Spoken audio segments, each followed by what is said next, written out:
நம்ம இன்றைக்கி அஸ்பியா கிச்சனில் சிக்கன் 65 மசாலா வந்து நம்ம வீட்டில் எப்படி நம்ம ரெடி பண்ணுறது தான் நம்ம பார்க்க போகிறோங்க.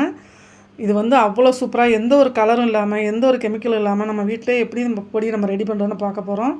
நம்ம சேனலுக்கு ஒரு சப்ஸ்கிரைப் லைக் பண்ணிவிட்டு பாருங்கள். டேஸ்ட் வந்து சூப்பராக இருக்குங்க. இப்போ அதுக்கு வந்து நான் ஒரு கடாயி வச்சுருக்கேன். இது வந்து நம்ம இன்னும் அடுப்பை வந்து ஆன் பண்ணி சிம்மில் வச்சுட்டு 50 கிராம் கப்பு அளவு, இந்த மாதிரி கப்பு தான் நம்ம லாஸ்ட் முடியும் நம்ம எடுத்துக்க போகிறோம். இப்போ 50 கிராம் அளவு மல்லி எடுத்திருக்கேன். அதில் 1 ஸ்பூன் அளவு வந்து கிராம்பு, அதில் ஒரு பெரிய ஏலக்காய் 10 ஏலக்காய், நீளமான பட்டையை வந்து நான் ஒடிச்சு சேர்த்துருக்கேன். 2 பட்டை, வேறு அளவு உள்ள பட்டையில் வந்து 2 பட்டையும் 2 அன்னாச்சி பூ. இப்போ இதை சேர்த்துடலாம். அதை நல்லா லைட்டாக கலந்து விட்டுட்டு அடுப்பு வந்து சிம்மில் இருக்கட்டும், ரொம்ப கலர் மாறிடக்கூடாது, சூடு ஏறட்டும். அடுத்து வந்து அதே கப்பில் 1/4 கப்பு ஜீரகம், அடுத்து அதே அளவில் திரும்பவும் 1/4 கப்பு வந்து பெருஞ்சீரகம் எடுத்துக்கணும். இந்த கப்பு தான் அளவு எல்லாத்துக்குமே. அதில் வந்து லாஸ்ட்டு 1/4 கப்பு வந்து மிளகு. இப்போ இது எல்லாமே சேர்த்து நல்லா கலந்து விட்டுக்கலாம். நல்ல ஒரு மணம் வந்தோன்னே நம்ம அடுப்பை ஆஃப் பண்ணிவிட்டு நம்ம இதை வந்து ஒரு பிளேட்டுக்கு மாற்றிடணும், நல்லா ஆற வைக்கணும். இந்த மசாலா வந்து நம்ம வந்து வீட்டிலையே நம்ம ரெடி பண்ணி செய்யலாம். வந்து டேஸ்ட்டும் மணமும் அவ்வளோ சூப்பராக இருந்துச்சுங்க. இப்போ இதை ஆறினோன்னா நம்ம ஒரு மிக்ஸி ஜாரில் சேர்த்துக்கலாம். மிக்ஸி ஜாரில் சேர்த்து இது நல்லா கொஞ்சம் பவுட்ரு பண்ணிக்கலாம். அரைச்சிட்டு வந்துட்டு அடுத்து வந்து ஒரு 2 ஸ்பூன், நல்லா பெரிய ஸ்பூனில் 2 ஸ்பூன் அளவு உப்பு, கல் உப்பையும் அதே லேசாக அந்த கடாயில் சூடு பண்ணி ஆறட்டும். இப்போ பவுட்ரு அரைச்சிட்டு வந்தாச்சு பாருங்கள் நம்ம ரெடி பண்ண மசாலாவை. அடுத்து அதே கப்பில் ஒரு 3/4 கப் அளவு நான் கலருக்காக காஷ்மீர் சில்லி எடுத்திருக்கேன். அதில் 3/4 கப் எடுத்துக்கலாம். அடுத்து வந்து அதே கப்பில் 1 கப்பு ஃபுல்லாக வந்து நம்ம வீட்டில் நான் நார்மலாக தனி மிளகாத்தூள் யூஸ் பண்ணுற தூள் வந்து 1 கப்பு நான் எடுத்திருக்கேன். பாருங்கள் எவ்வளோ கலராக இவ்வளோ சூப்பராக இருக்குன்னு பாருங்கள். நான் யூஸ் பண்ணுற பொருள் எல்லாமே நல்லா வந்து சுத்தமான முறையில் காம்பெல்லாம் கிள்ளிட்டு நான் கிளீனாக ஆஞ்சனால இந்த மாதிரி கலராக இருக்கும். அடுத்து 1/2 ஸ்பூன் வந்து மஞ்சத்தூள் எடுத்திருக்கேன். 2 ஸ்பூன் வந்து கல்லுப்பு வந்து லைட்டாக ஈரப்பசம் இல்லாமல் வறுத்துட்டு நம்ம உள்ளே சேர்த்துடலாம். இப்போ அதே கப்பில் வந்து நம்ம அரிசி மாவு எடுத்துருக்கோம். அதில் இன்னும் அதே 1 கப்பு அரிசி மாவு, 1 கப்பு வந்து கார்ன்ஃப்ளவர் மாவு.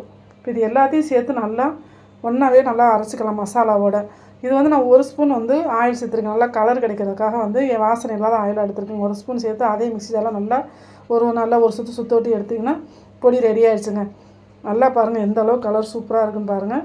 இது வந்து வெளியிலே வச்சு யூஸ் பண்ணலாம். ஃப்ரிட்ஜில் வச்சு நம்ம 6 மாதம் பண்ணி கெடாமல் இருக்கும். வெளியே வச்சிங்கன்னா 3 மாதம் பண்ணி கெடாதுங்க. எந்த ஒரு கலருமே நான் சேர்க்கலை. இப்போ நான் 250 கிராம் சிக்கன் எடுத்துருக்கேங்க.